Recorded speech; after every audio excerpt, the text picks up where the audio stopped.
I'm going to start the recording now. How's that? Even better.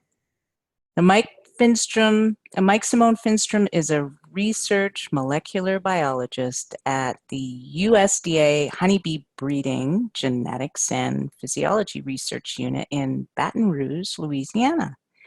He earned his PhD at University of Minnesota, where he pioneered a line of research with Dr. Marla Spivak regarding how and why bees collect plant resins and use them as propolis in the hives. So prior to joining the USDA, he worked with Dr. Dave Tarpey at North Carolina State University on topics ranging from queen quality to migratory beekeeping to social immunity. And the overarching goal of all of his projects focuses on how honeybees can be made stronger, healthier, and more productive using their own natural defenses and traits. His current work aims to understand how these traits work in concert in order to promote them within the beekeeping industry and support different management strategies, and to identify components of viral resistance in honeybees. That's all significantly important work, I'd say, Mike. So thank you. Thank you for coming this evening. And I am going to hand you over the host so you can pull up your PowerPoint and take control of our evening.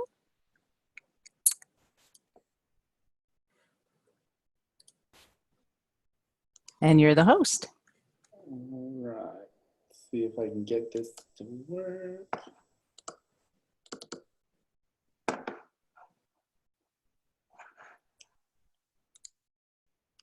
All right, so everybody can see the slides? Yes.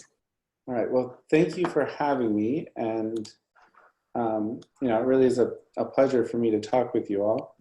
And I look forward to kind of sharing this kind of overview talk of the different kind of things that we've been working on from a breeding perspective, and to see what kind of, you know, feedback and questions you might have.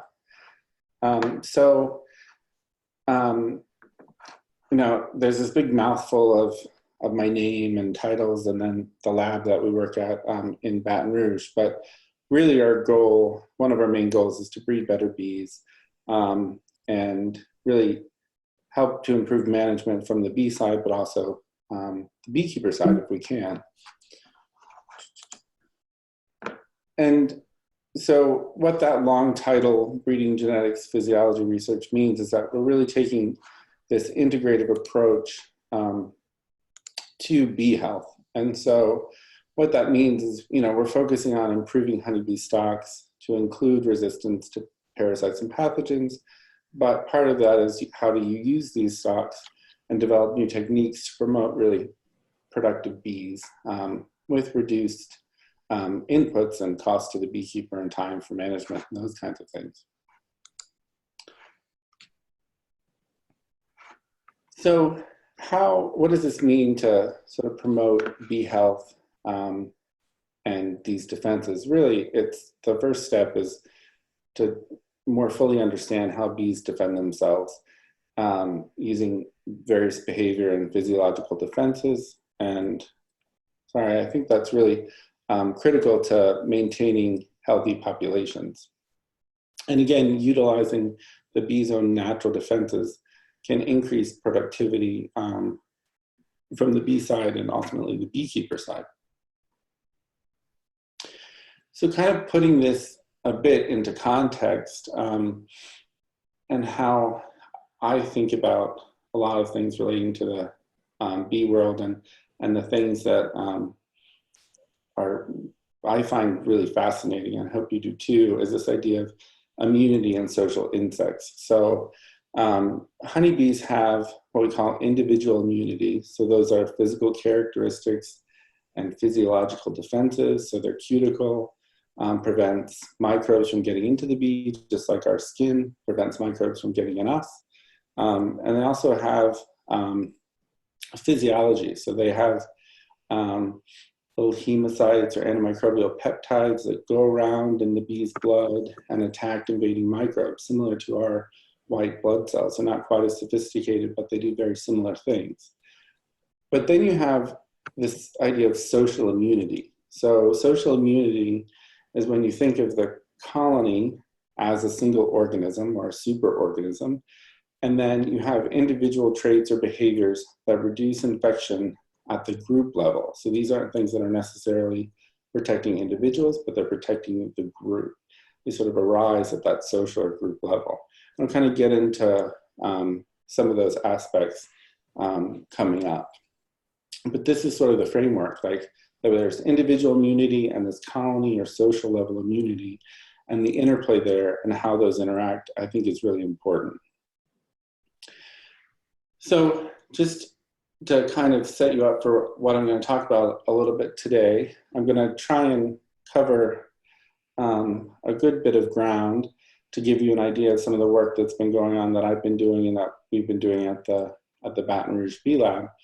And the first thing is really breeding for resistance, focusing on varroa-resistant stocks that are suitable for industry, and how we're developing and promoting that in a commercial setting.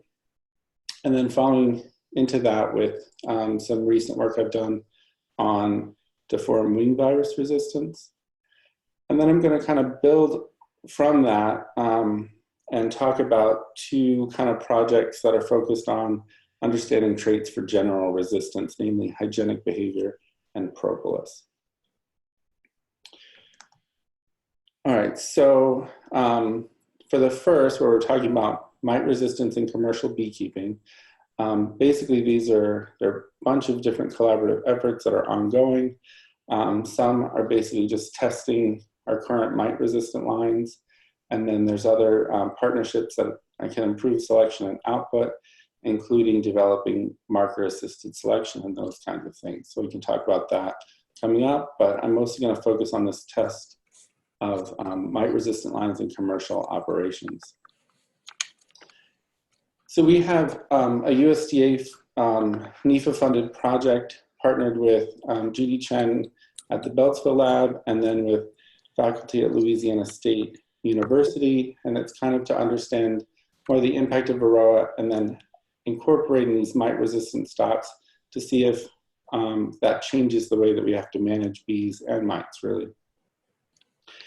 And to do this, we're working with a commercial beekeeper that starts in the south, and then they go to the mid, so they make their nukes and their splits in the south in the spring. Then they go to the Dakotas in June for honey production and colony buildup. Then they go to California for almond pollination, and then back to the south. So we've also added this non-pollinating route as a way to see if one overwintering or pollinating almonds somehow positively or negatively affects bees in this system. And then we have these bees that have been bred for this varroa-sensitive hygiene trait versus the beekeeper's commercial stock. So we have kind of bees in this migratory operation. They're in apiaries of, it's 4 apiaries of 80 colonies each, so it's a bunch of colonies in both of these treatment groups.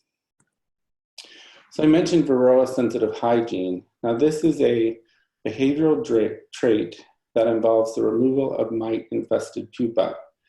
So you can see here these two bees, they've uncapped this cell, and here's the mite that was on that pupa. So these are, this is basically breeding bees that can detect mites that are reproductive, mites that are producing offspring in a cell. These bees pull those pupa out so that it disrupts the reproduction of those mites and prevents the mite population from growing. And so a high expression of this varroa-sensitive hygienic trait confers strong resistance to varroa because the varroa cannot increase their populations. They stay at this really low, stable population. And this is a trait that really can be found in any bees, Italian bees, Russian bees, Carniolan. It's a widespread trait that can be selected for.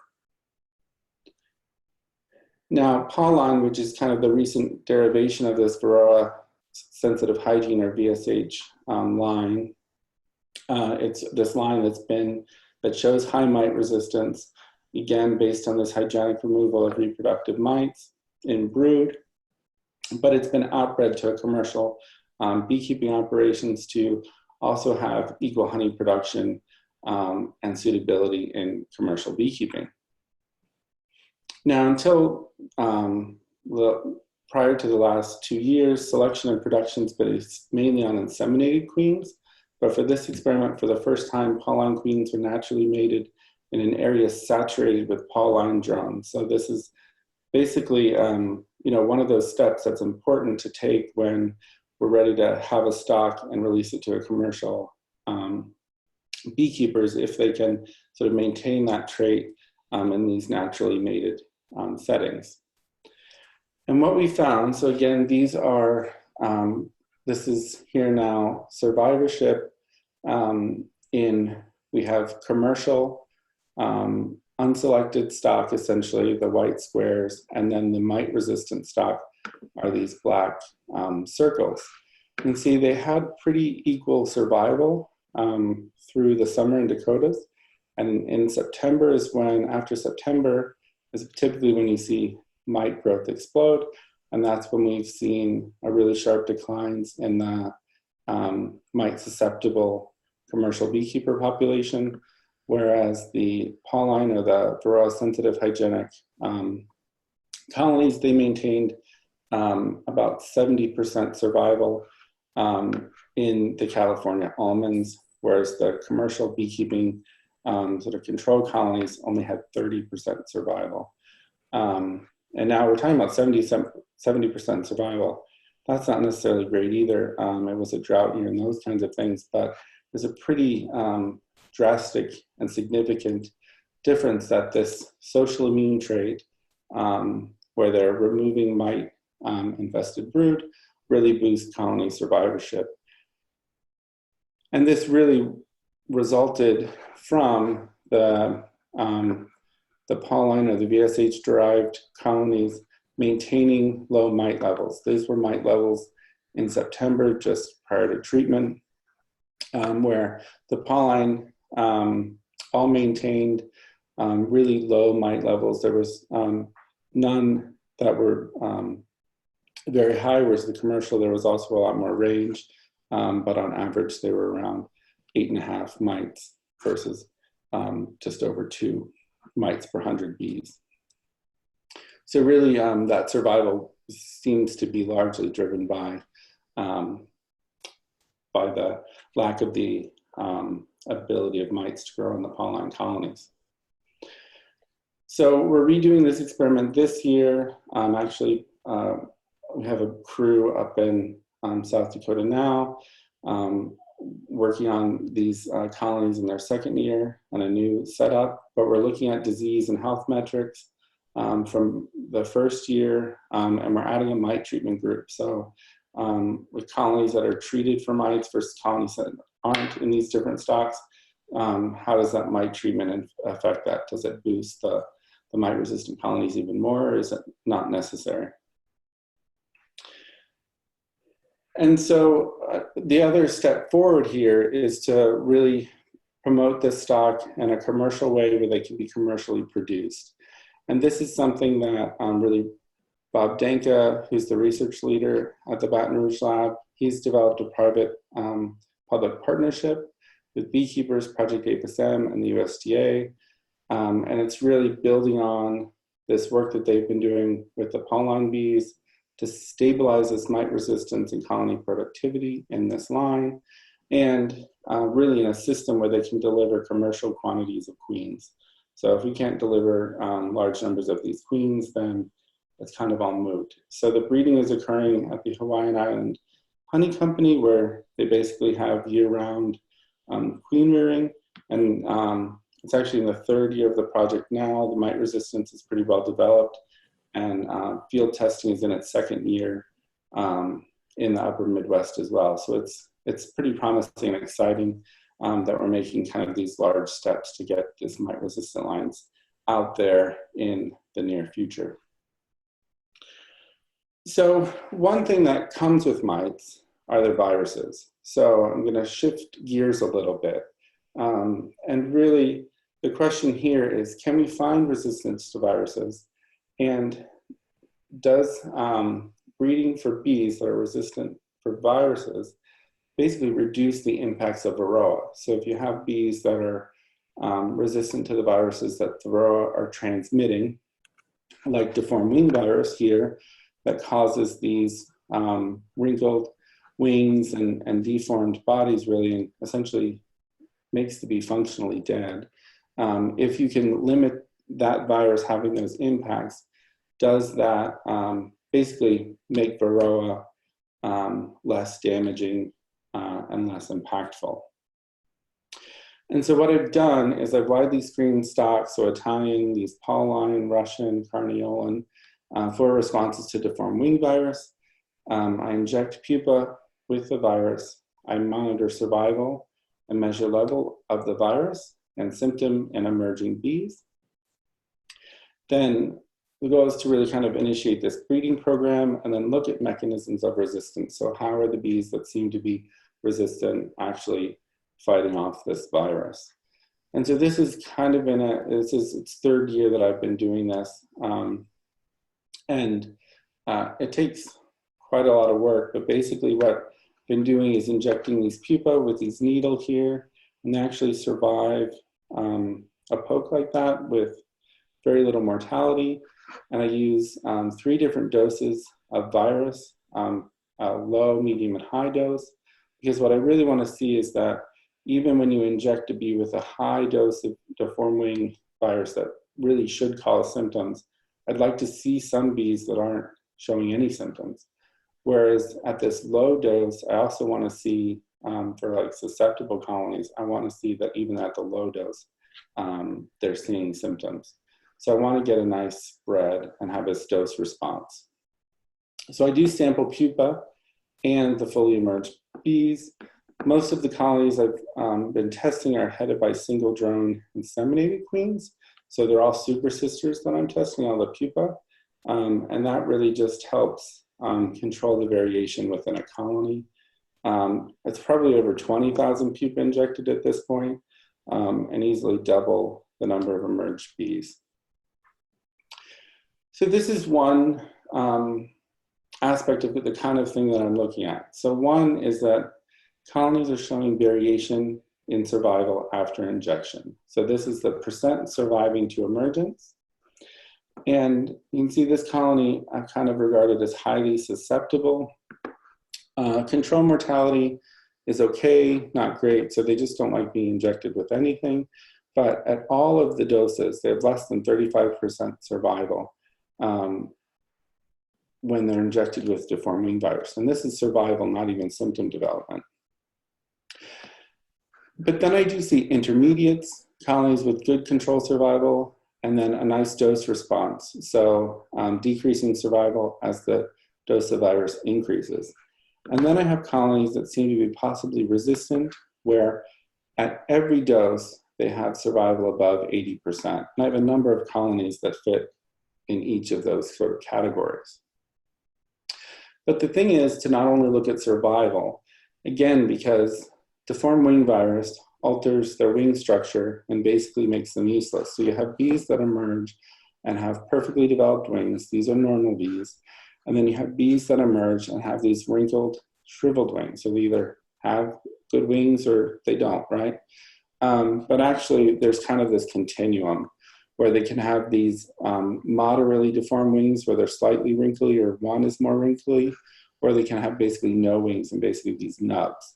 Now, all of these are essentially functionally dead, but it does tell us something important about whether or not the level of symptoms that are being caused here. And so to take you to that colony I showed you earlier that has this really high level of survival at all of the different doses, it has good survival but poor health. So the blue indicates normal wings, gray indicates moderately deformed, and red is highly deformed.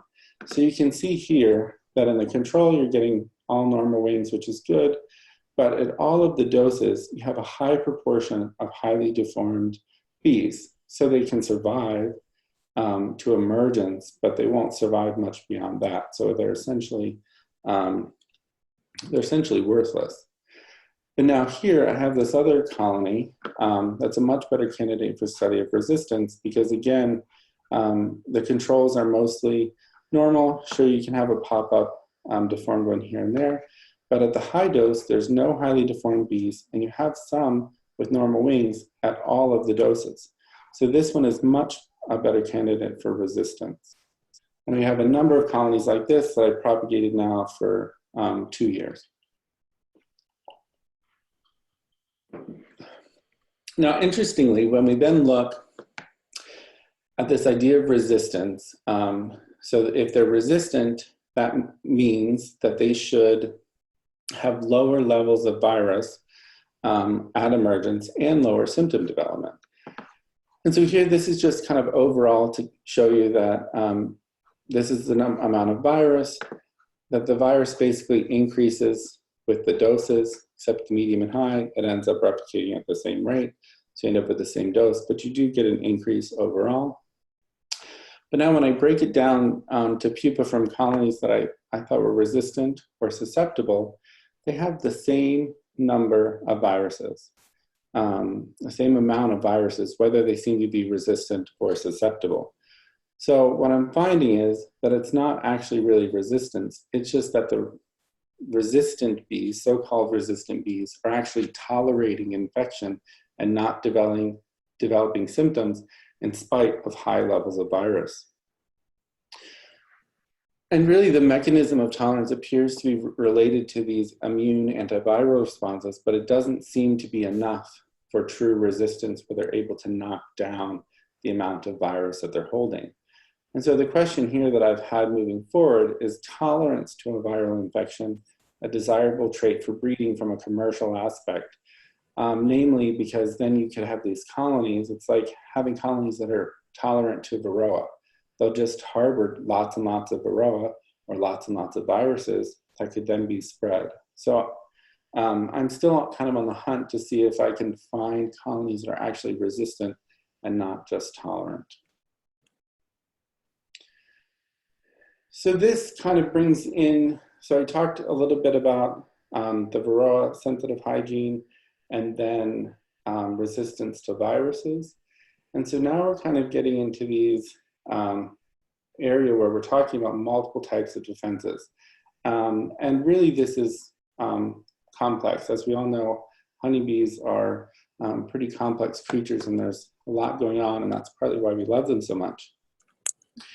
But when we're talking about particularly these kind of individual and social immunity mechanisms, you have to think about it on this large scale. So we have genetic variation of all the bees within the colonies and bees across colonies that influences their physiology or their immune responses and their behavior.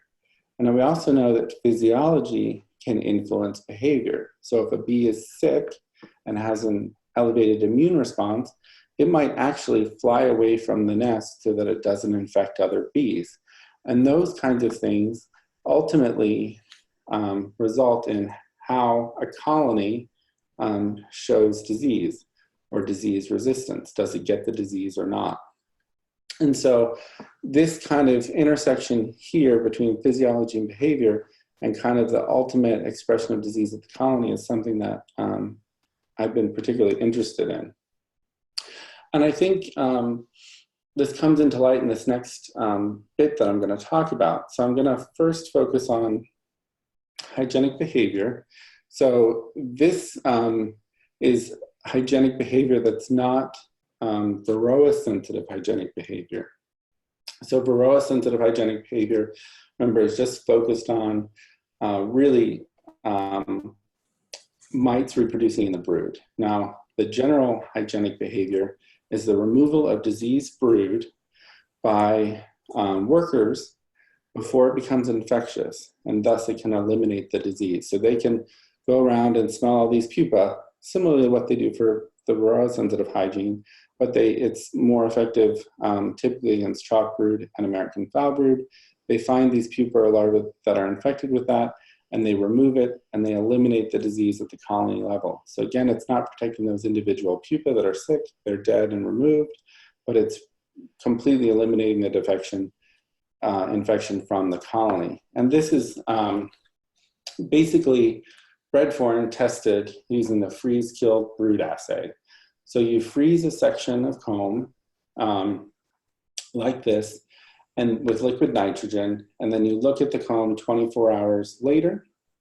And this one would be one that would be highly hygienic because they've removed pretty much everything. You can see a couple cells where they still have some cheap pupa, but they've even put nectar in a lot of these cells.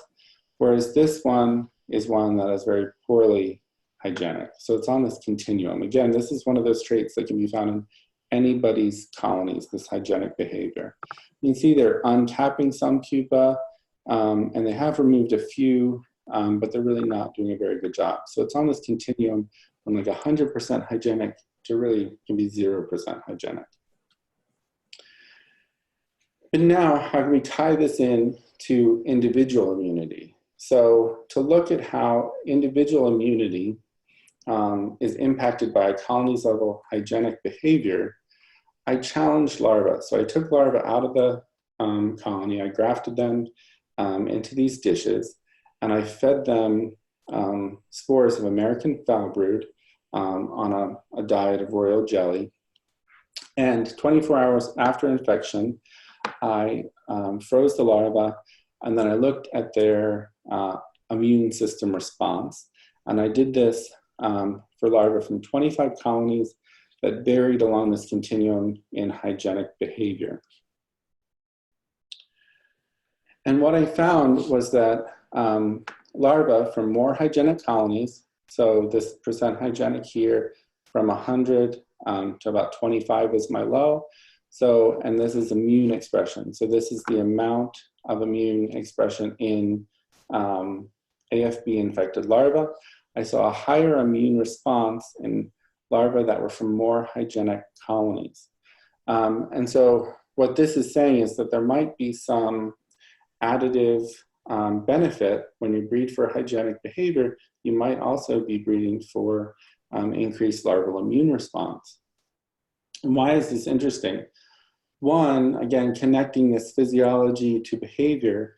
One question is, does an increased larval immune response actually result in lower infection or disease symptoms? And there's some conflicting evidence here. And it could be very well that larvae that basically have these highly induced immune responses more effectively trigger hygienic removal when they're exposed. So the larva is sick, and then it basically can possibly emit a cue that says, hey, I'm sick, remove me, so it protects, again, the colony. And so there could be something going on there where that physiological response is inducing the behavioral response. And so that's where you really get into this, although it's physiology of one member of the colony influencing the behavior of another. And you do see that adults, when an adult is sick, they are treated differently by healthy adults in the nest. And so you do see that from the adult level. So why couldn't you see it at the larval to adult level too? And all of those things ultimately result in differences in disease resistance. So now I'm going to get into the last topic that kind of, again, complements all of this and focuses on some of this interplay between physiology and behavior, but ultimately the colony health. And this is work that I did partly with Marla Spivak at the University of Minnesota, and we're continuing some of it now.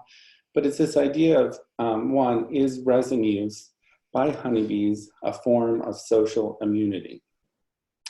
So resin is collected by honeybees and incorporated into the nest environment as propolis. So propolis is a honeybee term for the resins that honeybees collect. So I know we all know that honeybees are the most special of all the social insects, but a lot of social insects actually collect resins, but propolis is the specific term for the honeybee collected resins.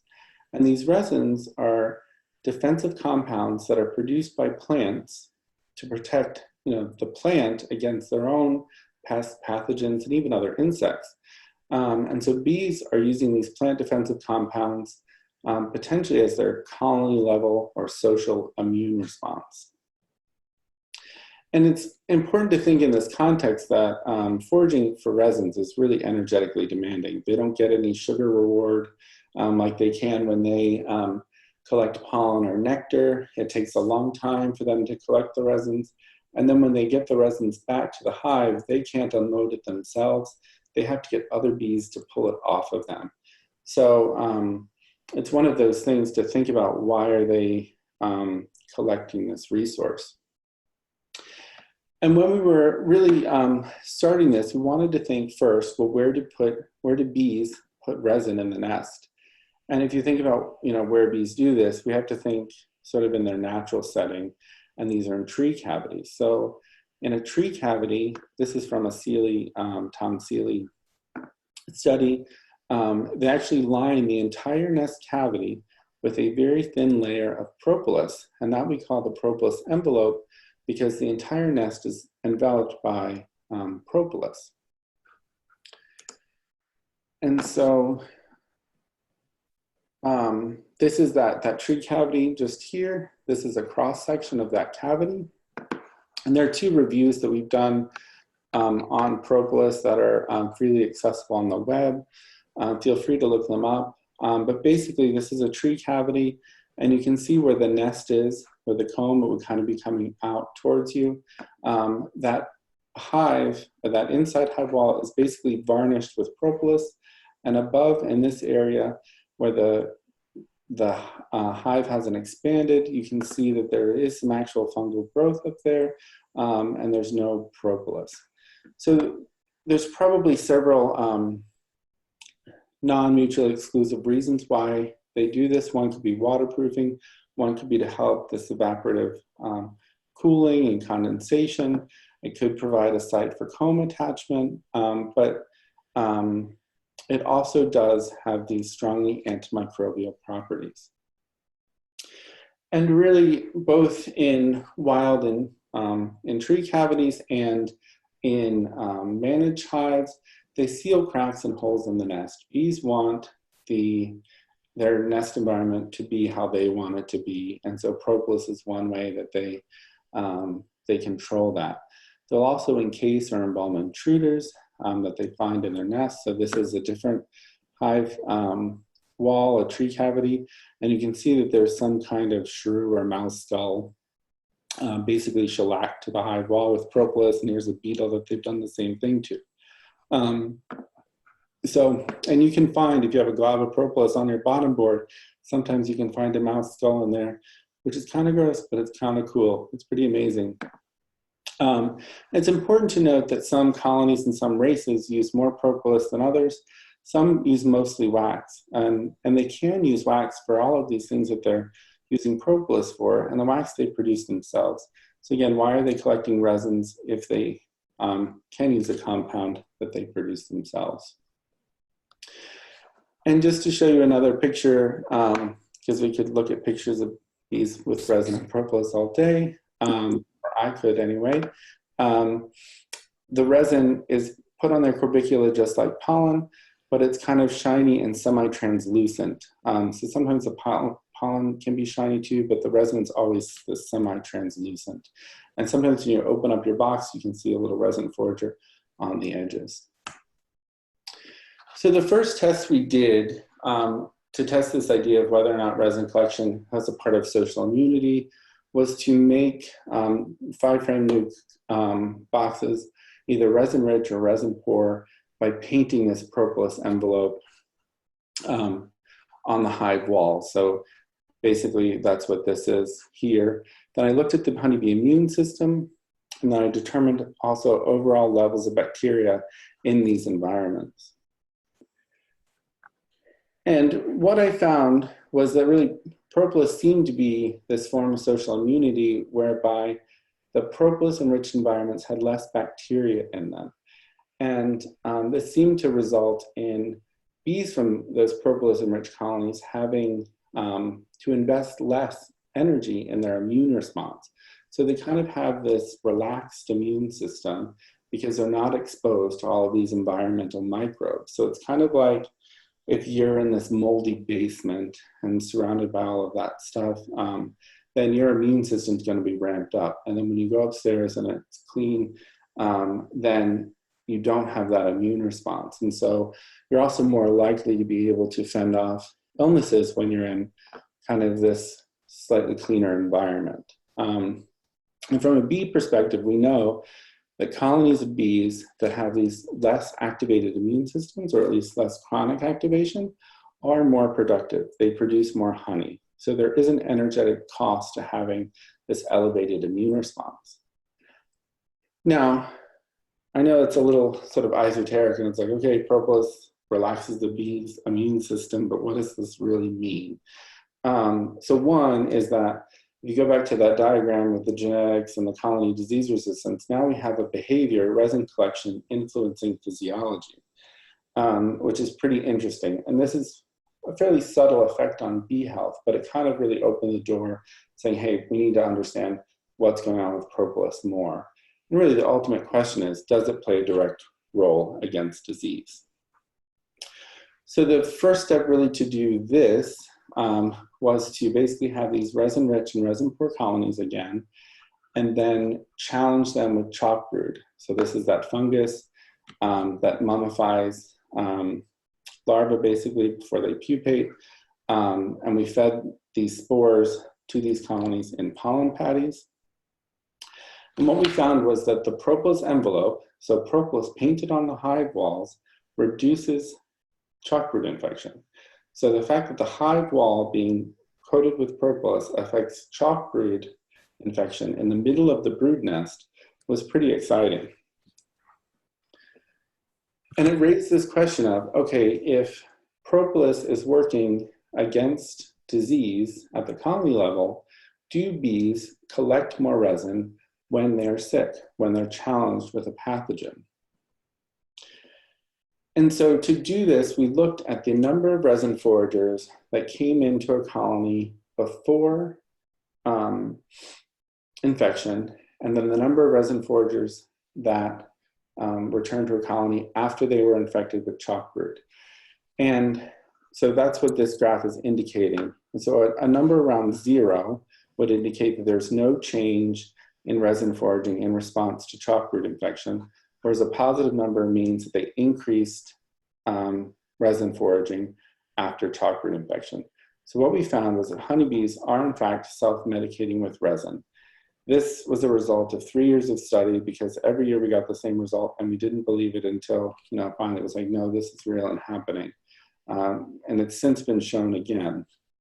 So this is a real phenomenon that when bees are sick with chalk brood, they will bring in more resin. So this is pretty exciting when we found it, because most cases of self-medication across the animal kingdom mostly deal with vertebrates, so like chimps eating these leaves that get these intestinal parasites out.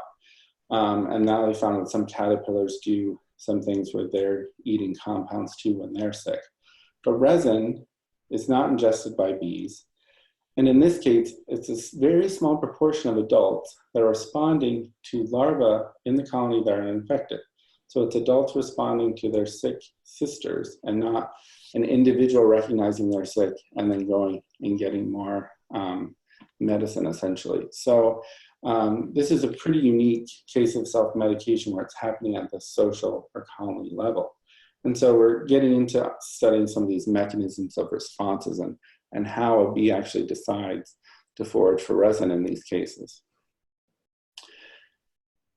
And pretty excitingly, others have kind of jumped onto this work and asked some similar questions.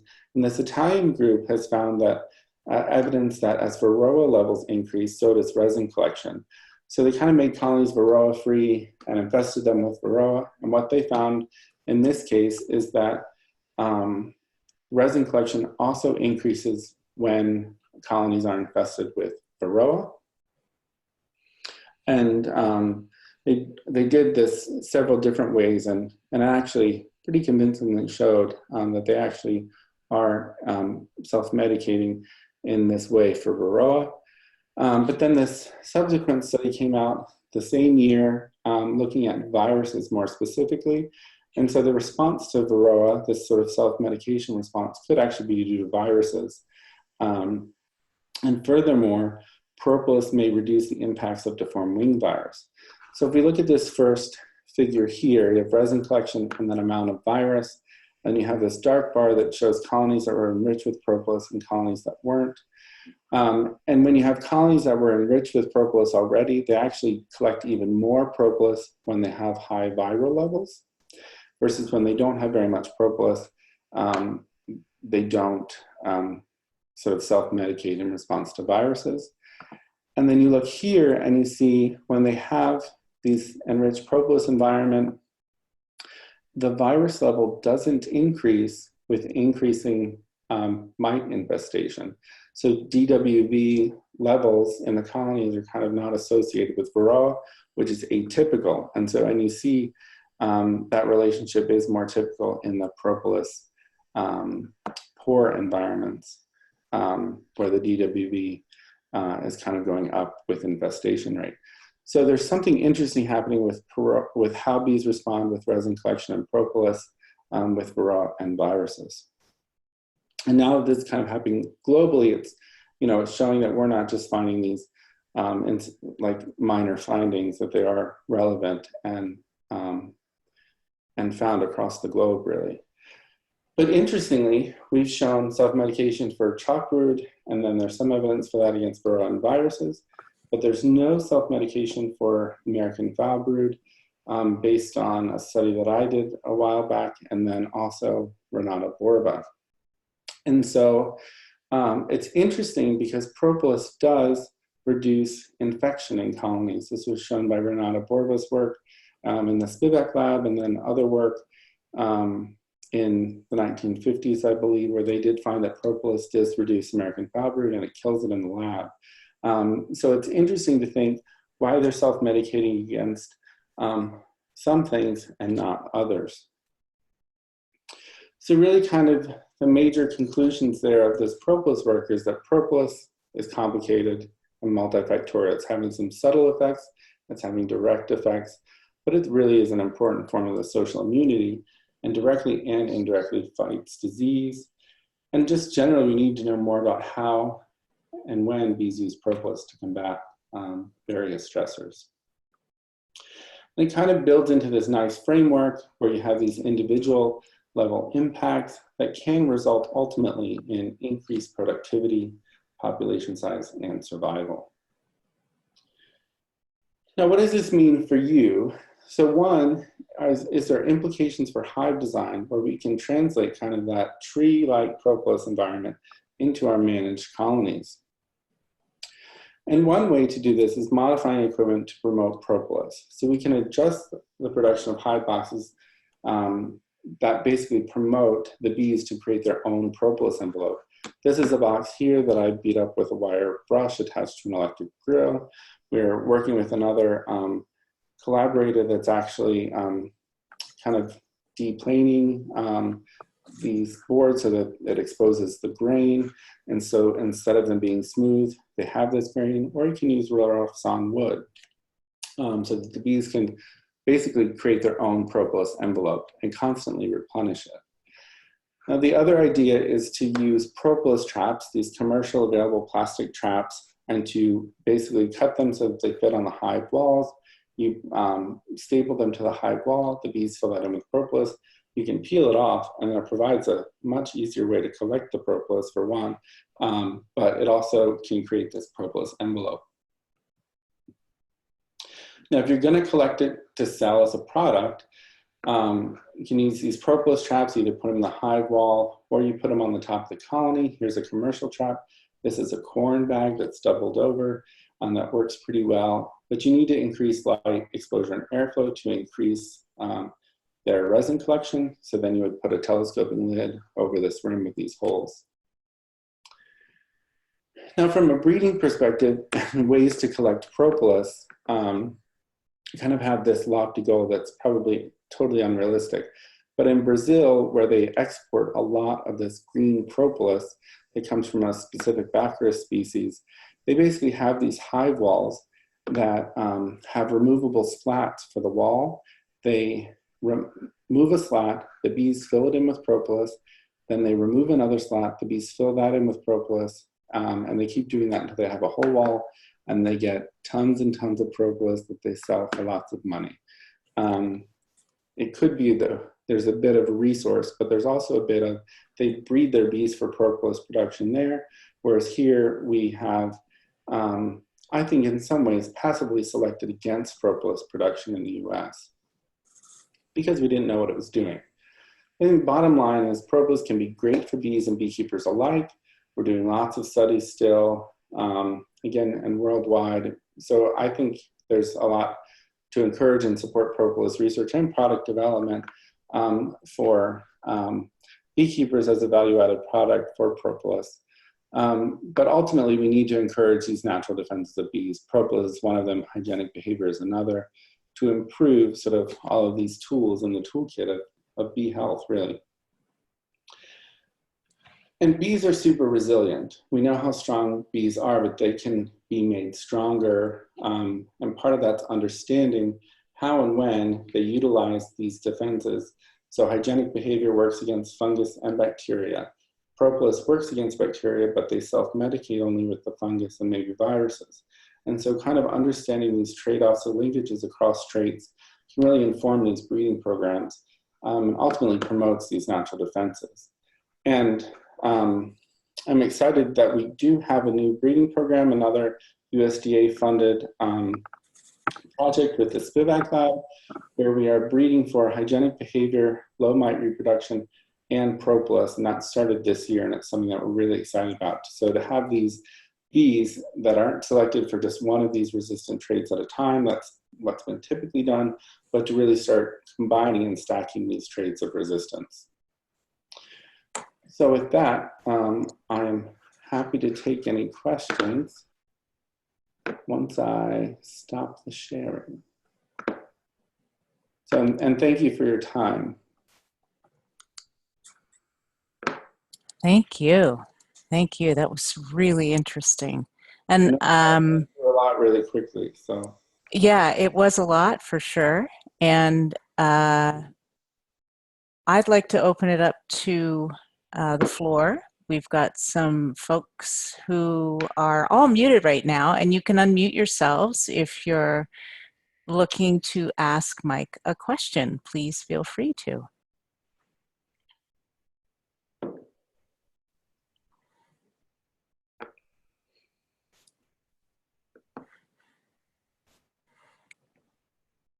Mike, this is Joan Weir. Can you hear me? yeah, hi Joan. Okay. This was fascinating. Thank you so much for all the research that you're doing. I feel like propolis is something that I want to integrate into my beekeeping practice after going through this. So I just wanted to let you know that. Yeah, that's great. I think, you know, I think people are a little scared of propolis because it's sticky and, you know, and that's kind of been where I think that the passive selection against it has been. But the more we know about it, the more we know the value of it. And I think there's a pretty good market out there, especially you can tap into some of the sort of natural product markets and those kinds of things too. Yeah. So I just gave a talk at a place called Safari West here in California. It's a wild animal conservation park. And one of the people in the audience asked me about propolis and using it from a personal standpoint. So it sounds to me like in Brazil, they're doing that. Um, Yeah, yeah, absolutely. So the part propolis is in lots of different products. South America and Asia, they do export a lot of propolis, and it's highly regarded in Eastern Europe as well. The problem with propolis in human sort of uses comes in to this idea that a single, even when you're getting it from one hive throughout a season, some of that antimicrobial activity can change. And so in the US, it's going to be pretty restricted for development of medical products, really because of this. It's hard to basically control the chemistry. So a lot of the work that's been doing on propolis, and really the majority of work that's done on propolis, is identifying chemicals that can be then used for human health. And the thing about the Brazilian propolis is they know it comes from one specific plant, whereas ours comes from more plants. And so there's potentially a minefield there of chemicals that could be used for human protection, but it makes it trickier for that. But like Tom's toothpaste, they have a propolis and myrrh toothpaste, and Beehive Botanicals makes different things with propolis too. So there are US-based resources too. so does one have to be concerned if you start like giving it out to people that maybe you're giving them something that could be a problem health-wise? Yeah, so the biggest thing that I know of in terms of allergies is propolis being, like if you put it in lotion, some people can be allergic to it on their skin. It can cause dermatitis. That's been the major allergy that's been reported for propolis, but I would say it's the same as if you're selling people pollen or any of those kind of products. You do have to, you know, be aware that, you know, some people might be allergic to one of those pollens that's in that mixture, those kinds of things. So it's always a concern when you're selling products that aren't regulated. Okay, great. Thank you so much. Yeah. Great question, Joan. Anyone else have any questions? Can you hear me? Yes, welcome, Sandy. Oh, okay, good. So how long is the propolis beneficial when it's in the hive? So for example, I have old hive boxes and there's a bunch of propolis inside. Do I leave it there? You know, when I put it back on the hive, does it still have the beneficial quality to it, or is there a, you know, expiration date, so to speak?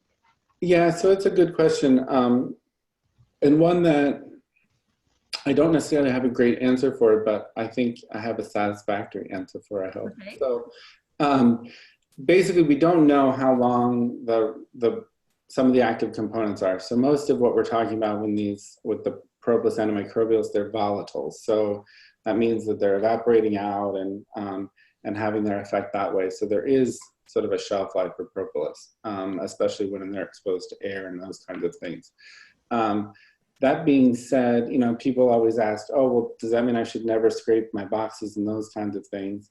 And I say, no, you should continue to scrape, you know, especially at winter and those kinds of things, because it might encourage the bees to collect more fresh propolis. And so I think it kind of can work in hand. That's where we really like this idea of having the rough boxes, so that the bees are more consistently bringing that thin layer of propolis like they would in these sort of feral natural hives. And so then they're kind of regulating a little bit more themselves, and it's thin enough that it's not really impeding anything. But there's nothing wrong with keeping the propolis in there, but it seems like after a year, those effects do start to dwindle. Great, thank you. Yeah. Great Also, question. one other question here. What does pole line stand for? Yeah, so it's one of those names that they tried to make it mean something and it doesn't work very well, unfortunately. So poll line is supposed to be bees that are good for pollination services. Pollination, there we go, okay.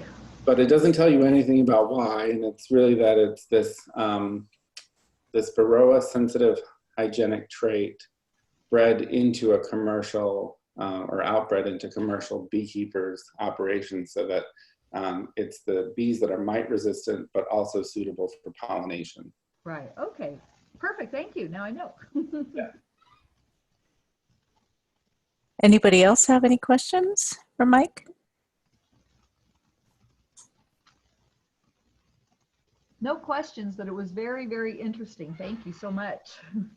Good. I'm glad you found it. I mean, most of what I'm trying to do here is to kind of stimulate that conversation of, we all know bees are amazing, but I think we don't know a lot about sort of how they're amazing and how we can sort of promote some of these healthy aspects that they can really do themselves.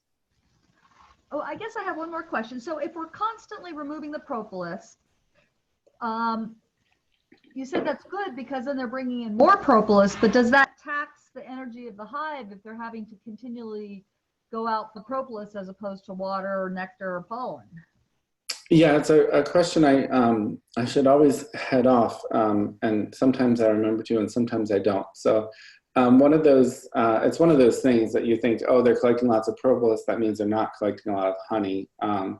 But in reality, the number of foragers that are collecting resin, it's like less than 1%. Okay. So it's such a small number of bees. And then when they've bred for this high propolis production in Brazil, they've actually shown that that correlates with high honey production. And if it does all of these things for the bee immune system and all of that, there's some evidence that you know, having bees with more propolis, that they're healthier, then they could be more productive. And so it seems to potentially at least offset any of that energy cost. But again, it's a small proportion of bees we're talking about, so it doesn't affect productivity.